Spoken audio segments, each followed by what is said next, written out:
Doctor సుమను ఈ మాట మాట్లాడాడు, ఆడవాళ్ళ గురించి మీరేం మాట్లాడతారు అని చెప్పేసి ఒకటే నేను మాట్లాడుతున్నా.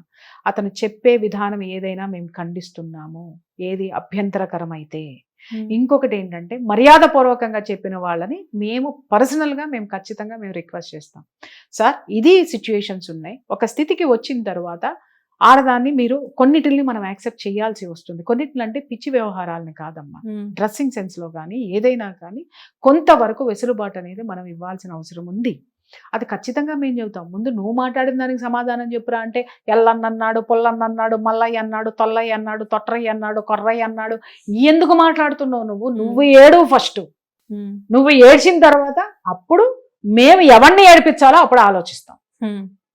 నీ ఏడుపులు నువ్వు ఎక్కడ ఏమి ఏడ్చావో, ఎందుకు ఏడ్చావో దానికి కారణాలు చెప్పు, అప్పుడు మాట్లాడతాం మేము.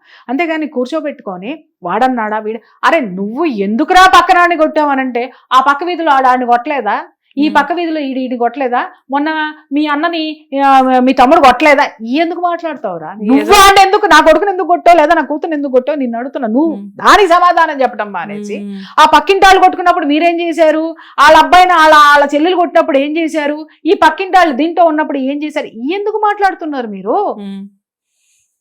ఏం మాట్లాడుతున్నారు? ఏమీ లేదు తల్లి. వీళ్ళందరూ ఇప్పుడు డిఫెన్స్ లో పడ్డారు. డిఫెన్స్ అంటే అర్థం కాదు, ఆత్మరక్షణలో పడ్డారు. సెల్ఫ్ డిఫెన్స్ అంటారు. ఆత్మరక్షణలో పడి ఏం చేయాలో అర్థం కాక ఎదురు దాడి మొదలు పెట్టారు. అబ్బే సమస్య లేదు, ఎక్కడ ఏం చెయ్యాలనో మాకు బాగా తెలుసు. ఇప్పుడు డీజీపీకి కంప్లైంట్ అనగానే గబగబా ఒక మోక వెళ్ళిపోయింది, ఒక గుంపు వెళ్ళిపోయింది, కంప్లైంట్లు మేము ఇచ్చేసామన్నారు. దేనికి ఇస్తావు నువ్వు కంప్లైంట్లు? నువ్వు ఏమంటే మేమేమన్నాం అనేటటువంటిది అక్కడ నువ్వు కోర్టులో ప్రూవ్ చేసుకోవాలిరా అబ్బాయి.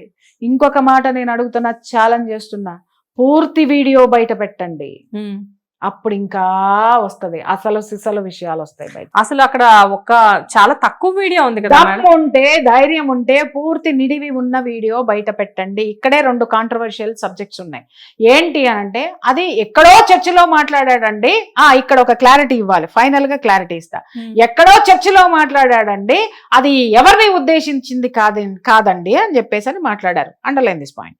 రెండో విషయం, ఇంకొకటి మాట్లాడుతూ ఏమండి అక్కడ అందరూ ఉన్నారండి, సకల మతాల వేదిక అది, అక్కడ ముస్లిమ్స్ ఉన్నారు, క్రిస్టియన్స్ ఉన్నారు, హిందువులు ఉన్నారు, అందరూ చప్పట్లు కొట్టారండి అని మాట్లాడుతున్నారు. ఈ రెండిట్లో ఏది కరెక్టో ఫస్ట్ అది రిలీజ్ చేసావండి. చప్పట్లు కొట్ట ఒకటి, ఈ రెండిట్లో ఏది కరెక్ట్? మీ సొంత చర్చిల్లో మాట్లాడా లేకపోతే విభిన్న మతాల ఐక్య వేదిక మీద ఆయన మాట్లాడా? ఇది క్లారిటీ ఇవ్వండి. మీకే క్లారిటీ లేదు, తగలట్లేదు. ఒకటి. రెండో విషయం, చాలా మంది ఏం మా చర్చిలో మేము మాట్లాడుకుంటామండి, ఏమైనా మాట్లాడుకుంటామండి, మీకెందుకండి అన్న. మీ చర్చలకి మేము రాము, మీ చర్చల్లో ఏం మాట్లాడుకున్నా మాకు సంబంధం లేదు. కానీ అది సమాజంలో వచ్చి, నా ఇంట్లో వచ్చి నన్ను ప్రభావితం చేస్తేనే అది ప్రాబ్లము. మీరు అనొచ్చు మేము చర్చిలో మాట్లాడుకున్నామండి ఇది ఎట్లయితుంది అని అంటారు. రే, ఐటీ యాక్ట్ అనేది ఒకటి ఉంటుంది, తెరిచి ఓపెన్ చేసి చూసుకోండి. ఐటీ యాక్ట్ ప్రకారం త్రూ సోషల్ మాధ్యమాల్లో నువ్వు నా ఇంటికి వచ్చావు, నా ఫోన్లోకి వచ్చావు, నువ్వు మాట్లాడావు, అది క్రైమ్. ఓకే, అర్థమైందా? ఇప్పుడు అందరికీ క్లారిటీ, హిందువులందరికీ కూడా, మహిళలందరికీ కూడా, పోరాడే ప్రతి ఒక్కళ్ళకి కూడా నేను చెప్తున్నది ఏంటి అనంటే, అతను సొంత చర్చిలో మాట్లాడుకున్నా అది సోషల్ మీడియా ద్వారా మాటకి ఈ సమాజంలోకి వచ్చి సంఘాన్ని ప్రభావితం చేస్తుంది కాబట్టే అతను శిక్షకి అర్హుడు. సో ఎక్కడ మనం ఏది మాట్లాడామన్న దానికంటే కూడా అది మనుషుల మీద ఎంత ప్రభావితం చేస్తుంది డెఫినెట్ గా. వీళ్ళే క్యాప్షన్స్ ఏవో పెట్టుకున్నారు, వాళ్ళకే చెప్తున్నా, అదుపు అదుపు మాట పొదుపు. పొయ్యి మీ సార్కి చెప్పండి, మీ అయ్యగారికి చెప్పండి, అయ్యగారు వింటారు. అయ్యగారిని తీసుకురాకపోతే ఇవాళ ఒకే ఒక్క మనిషి అహంభావంతోటో లేకపోతే మీరన్నట్టు రావటానికి భయమేసో లోపల ఉన్న ఆ మనిషి ఎంతమంది క్రైస్తవులు దూషించబడుతున్నారు. ఇప్పుడు మేమంటే మేము ఒక దీంతో కూర్చుంటామమ్మా, అందరు అలా ఉండరు, అందరి ఆవేశాలు ఒకలాగా ఉండవు. అలాగే అందరి ఆత్మాభిమానం దెబ్బతిన్నప్పుడు అందరి వ్యక్తుల యొక్క రియాక్షన్ ఒకలాగా ఉండదు. ఇప్పుడు నేనున్నాను అని అంటే ఇప్పుడు మీరు అన్నారు ఏ యాక్ట్ ప్రకారంగా అతను ఏమవుతాడు, ఎందుకు శిక్షార్హుడు, ఎందుకు మేము మాట్లాడుతున్నాం, ఎందుకు ఇది చేస్తున్నాం అనడానికి క్లారిటీ ఇచ్చా. కానీ కింద ఉన్న వాడికి ఈ యాక్ట్ గురించి తెలియదు. అతను ఏ విధంగానైనా సరే న్యాయం జరగాలంటాడు, అతను వేలో అతను ఫైట్ చేస్తాడు. సో జనాలు మాట్లాడే వాళ్ళందరూ వాళ్ళు ఎంత బాగా మాట్లాడి ప్రభావితం ఎంత బాగా చేస్తున్నాం జనాలను చూస్తున్నారు, కానీ కింద ఏమి టర్మ్స్ అండ్ కండిషన్స్ ఉంటాయన్నది తెలియదు. అదే మేము చెప్తున్నామండి, చట్ట పరిధిలో ఉండాలి. మనం ఏది మాట్లాడినా చట్టం పరిధిలో ఉండాలి, రాజ్యాంగం పరిధిలో ఉండాలి, న్యాయస్థానాల పరిధిలో ఉండాలి. పరిధి దాటిందనుకో వేటు తప్పదు ఎవరికైనా. సో భగవంతుడు నోరిచ్చాడు కదా అని ఏదో పడితే అది మాట్లాడడం చాలా మిస్టేక్ అన్నమాట. అంటే ఇక్కడ వాళ్ళు కొంతమంది మాట్లాడుతున్నారు ఏంటంటే, సోకాళ్ళు ఎడ్యుకేటెడ్ చెట్టు కింద ప్లీడర్లకు ఒకటి చెప్తున్నాను, మాకు రైట్ ఆఫ్ స్పీచ్ మీద మేము మాట్లాడామండి అన్నారు. Contempt of the court. Right of speech అంటే ఏంటి మ్యామ్? భావ వ్యక్తీకరణ స్వేచ్ఛ. ఓ, భావ వ్యక్తీకరణ స్వేచ్ఛను ఉపయోగించుకొని బజారు మనుషులు అనేసానని ఒప్పుకుంటున్నారు వాళ్ళు. ఓకే, ఆ విధంగా ఇరుక్కున్నారు. స్వేచ్ఛ వాళ్ళు మాట్లాడి అరే వీళ్ళు శాలం రాజు మెడ చుట్టూ ఎన్ని ఉరితాళ్ళు వేస్తున్నారో వాళ్ళు తెలుసుకోవాలి. మేము భావ వ్యక్తీకరణ స్వేచ్ఛ, రైట్ ఆఫ్ స్పీచ్ దాని ప్రకారమే మాట్లాడుతున్నామని ప్రింట్ వేసి మరీ చెప్తున్నారు. మేము మాట్లాడింది కరెక్టే అని చెప్పేసి. వీళ్ళు ఏదో ఫేవర్ రాజ్యాంగం చెప్పింది నీ భావాన్ని వ్యక్తీకరించింది భాషని కాదు. ఓకే, భాష కాదు.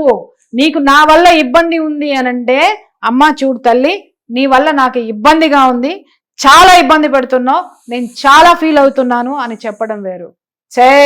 నీ వల్ల నాకు ఇది ఉంది నరుకుతా అనడం వేరు.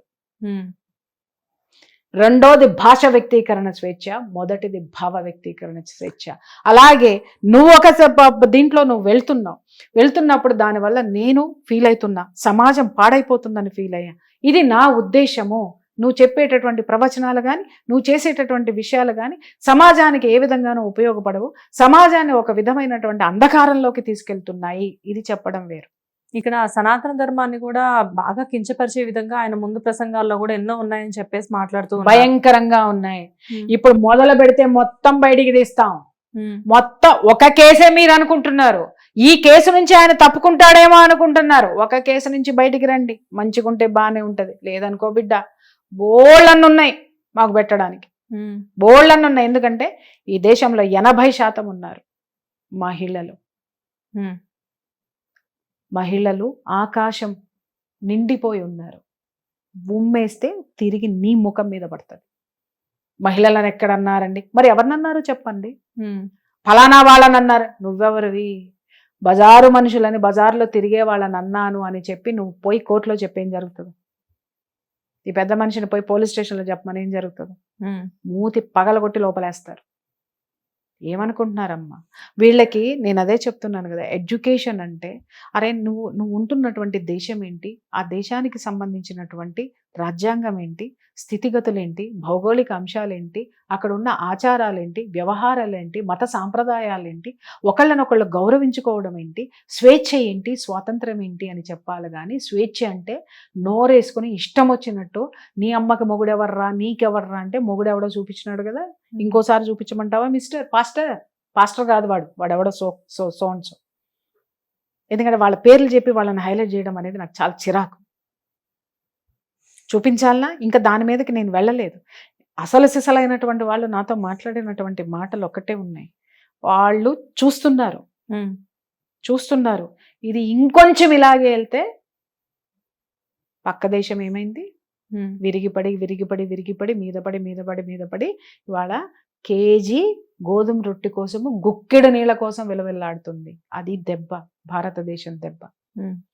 ఈ దేశంలో ఉన్నప్పుడు ఈ దేశపు సాంప్రదాయాల్ని గౌరవించండి, ఈ దేశంలో ఉన్నప్పుడు ఈ దేశం యొక్క రాజ్యాంగాన్ని గౌరవించండి. లేదనుకోండి ఖాళీ చేసిపోండి. ఇక్కడ ఉండి మీ ఇష్టం వచ్చినట్టు బిహేవ్ చేస్తామని అంటే మీ స్వేచ్ఛకి కాన్స్టిట్యూషన్ పనికొచ్చినప్పుడు మరి మా స్వేచ్ఛకి అదే కాన్స్టిట్యూషన్ కాదా రాసింది? ప్రత్యేక రాజ్యాంగం నువ్వేమన్నా రాసుకుని వచ్చావా? నీకు చూపించిన భావ వ్యక్తీకరణ స్వేచ్ఛ, భాష వ్యక్తీకరణ స్వేచ్ఛలు మాకు లేవా? మరి నువ్వన్నట్టు బజారు మనుషులని మేము మాట్లాడతాం కరెక్టే అండి అన్నప్పుడు మరి వేరే వాళ్ళు కూడా అదే మాట్లాడతారు కదా, అవునండి మేము పలానా వాళ్ళని మాట్లాడాం అదే కరెక్ట్ అండి అని మాట్లాడతారు కదా. మిస్టర్, నువ్వు మాట్లాడేది తిరిగి నీకే తగులుతుంది, గుర్తుపెట్టుకోండి. మిస్ అమ్మల్లారా చెప్తున్నాను, ఆడవాళ్ళని కూర్చోపెట్టి తిట్టినంత మాత్రాన మీరు గొప్పవాళ్ళో మీరు హిట్ టీవీ యాప్ ఇందులో short news, live news, entertainment shows, movies, digital magazines తో పాటు మీ జిల్లా వార్తలను కూడా ఫ్రీగా చూడొచ్చు. ఇంకెందుకు ఆలస్యం, వెంటనే హిట్ టీవీ యాప్ ని డౌన్లోడ్ చేసుకుని ఫ్రీగా ఎంటర్టైన్మెంట్ పొందండి. Hit TV app. Hit TV app. Please download hit TV app. Hit TV యాప్ని ఫ్రీగా డౌన్లోడ్ చేసుకొని ఎంజాయ్ చేయండి. మీకు నచ్చిన ఎంటర్టైన్మెంట్ కోసం హిట్ టీవీ యాప్ ని ఫ్రీగా డౌన్లోడ్ చేసుకుని ఎంజాయ్ చేయండి. హిట్ టీవీ యాప్ని డౌన్లోడ్ చేసుకుని ఆస్వాదించండి, ఆశీర్వదించండి. ఇంతమంది సెలబ్రిటీలు హిట్ టీవీ యాప్ ని డౌన్లోడ్ చేసుకోండి అని చెప్తున్నారంటే ఎంత మంచి యాప్ ఆలోచించండి. అమెరికా అమెరికా అమెరికా అమెరికాలో చదవాలనుకునే వాళ్ళకి విశ్వసనీయమైన పేరు మన శౌర్య కన్సల్టెన్సీ. UK లో 1 year masters. UK లో 1 year masters. 2 years work permit up to 5 years visa. Contact Saurya Consultancy. Contact 89851 89851.